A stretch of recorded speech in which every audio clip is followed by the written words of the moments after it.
Telangana cabinet అంశంలో ఇప్పుడు కొత్త కోట తెరపైకి వచ్చింది. అదే జంజీ కోట, పదవులు పంపకం. ఇప్పటి వరకు ప్రాంతం, సామాజిక వర్గాల సీనియారిటీ చూసేవారు, కానీ ఇప్పుడు రూట్ మారింది. కేబినెట్లో మాకు చోటు ఇవ్వాలంటూ యువ నేతలు డిమాండ్ల పరంపర మొదలుపెట్టారు. కాంగ్రెస్లో అంతర్గత సమావేశాల్లో మొదలైన ఈ జంజీ స్లోగన్ ఇప్పుడు సీనియర్ నాయకులకు పెద్ద తలనొప్పిగా మారుతోందా? తెలంగాణలో మంత్రివర్గ విస్తరణ వేళ యంగ్ లీడర్లు చేస్తున్న హంగామా ఇప్పుడు అధికార పార్టీలో తీవ్ర దుమారం రేపుతోంది. సీనియారిటీని పక్కన పెట్టి జెన్జీకి మంత్రివర్గంలో ఛాన్స్ ఇవ్వాలంటూ వస్తున్న డిమాండ్లు గాంధీ భవన్ వర్గాల్లో మంటలు రాజేస్తున్నాయి. జడ్చర్ల ఎమ్మెల్యే అనిరుద్ రెడ్డి ఓపెన్ గానే జెన్జీ నినాదాన్ని ఎత్తుకోవడం, సోషల్ మీడియాలో కొందరు నేతలు తమను తాము అప్కమింగ్ మినిస్టర్లుగా ప్రొజెక్ట్ చేసుకోవడం ఇప్పుడు అధిష్టానానికే పెద్ద సవాలుగా మారింది. యువతకు అవకాశం ఇవ్వడం మంచిదే, కానీ అనుభవాన్ని, దశాబ్దాల రాజకీయ పోరాటాలు చేసిన సీనియర్లను పక్కన పెట్టి కేవలం జెన్జీ పేరుతో కేటాయింపులు చేయడం సాధ్యమేనా? ఇది కేవలం సోషల్ మీడియా హైప్ కోసం అధిష్టానం దృష్టిని ఆకర్షించేందుకు వేస్తున్న రాజకీయ ఎత్తుగడ అనేవాళ్లు కూడా ఉన్నారు.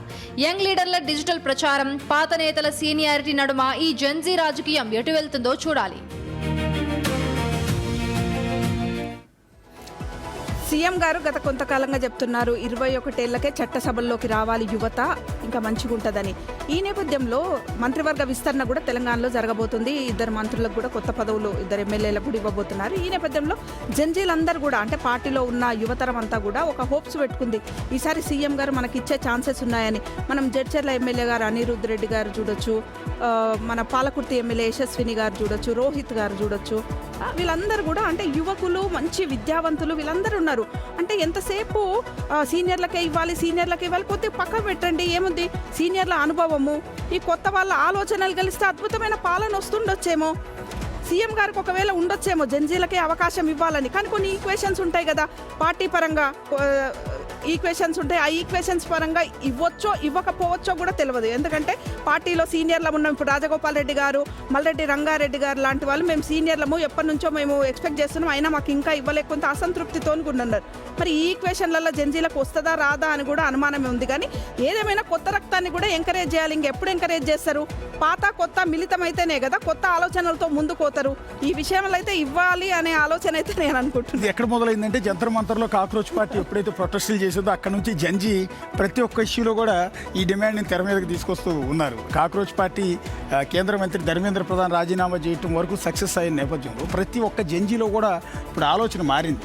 ఎస్, నెక్స్ట్ జనరేషన్ అంతా మాదే, సో పరిపాలించేది మేమే, నడిపించేది మేమే, నడిచేది మేమే అని ముందు డిసైడ్ అయిపోయారు. అందులో రేవంత్ రెడ్డి మొన్న ఈ పాయింట్ రైజ్ చేశారు, జంజీలకి పోటీ చేసే హక్కు ఎన్నికల్లో 25 ఏళ్ళ నుంచి 21కి మార్చాలని.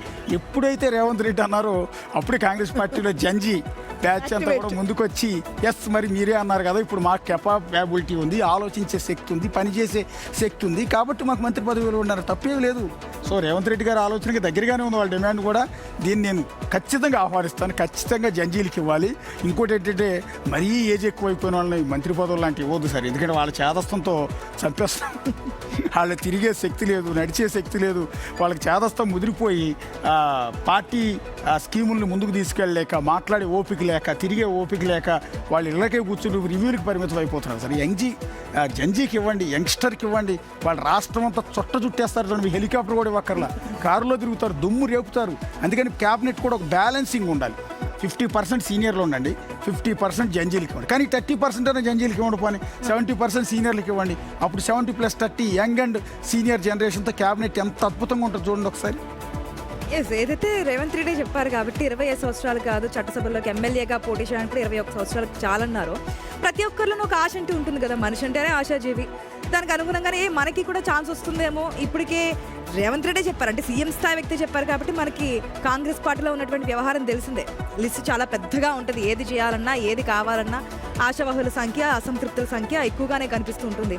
సో ఇప్పుడు జనరేషన్ ఏంటంటే నెక్స్ట్ మాకు ఇస్తారేమో, మాకు సీట్ వస్తుందేమో, కాబట్టి మేమే ముందు వరుసలో ఉన్నాము. ఆల్రెడీ సీఎం రేవంత్ రెడ్డి చెప్పినటువంటి ఇండికేషన్స్ దీనికోసమేనేమో అనే ఒక క్వశ్చన్స్ కూడా రేజ్ అవుతున్నాయి, వాళ్ళలో కొన్ని ఆశలు కూడా చిగురుస్తున్నాయి. కానీ సీఎం రేవంత్ రెడ్డి ఏ విధంగా ఉంటారు? కాంగ్రెస్ పార్టీ జాతీయ పార్టీ, అది రాష్ట్ర స్థాయి పార్టీ కాదు. ఏది చేయాలన్నా అక్కడ ఢిల్లీ నుంచి రావాల్సిందే. ఢిల్లీ నుంచి గ్రీన్ సిగ్నల్ వస్తేనే ఇక్కడ రేవంత్ రెడ్డి ముందడుగేస్తారు. 21 సంవత్సరాల్లో అంటే అంతవరకు ఆయన చెప్పొచ్చేమో, కానీ మళ్ళీ ఎమ్మెల్యేలకు సంబంధించి ఇవ్వాలన్నా, ఎవరిని తీసుకోవాలన్నా, ఎవరిని మార్చాలన్నా అంతా కూడా ఢిల్లీ హైకమాండ్ నుంచి నడుస్తుంది. అందుకే ఇక్కడ నుంచి కూడా ఏది నడవదు. సీఎం రేవంత్ రెడ్డిని కూడా కలవరు, డైరెక్ట్గా ఢిల్లీకి వెళ్ళి మంత్రాలు జరిపేటువంటి సందర్భాలు కూడా చాలానే చూసాం గతంలో ఎమ్మెల్సీ స్థానాలకు సంబంధించి వగర అన్నిటికీ కూడా. సో ఇక్కడ కూడా ఏంటంటే మరి జంజీకి అవకాశం ఇస్తారా? యువతకి కోసం పోరాడారు కేంద్రంలో ఢిల్లీలో రాహుల్ గాంధీ కూడా. సో ఏ విధంగా ఉండబోతుంది రానున్న రోజులు అనేది వెయిట్ చేద్దాం. ఎస్, ఇక్కడే ఒక క్వశ్చన్ రైజ్ అవుతుంది, సీనియర్లకు చెక్ పెట్టడానికి వేస్తున్న మైండ్ గేమా అని.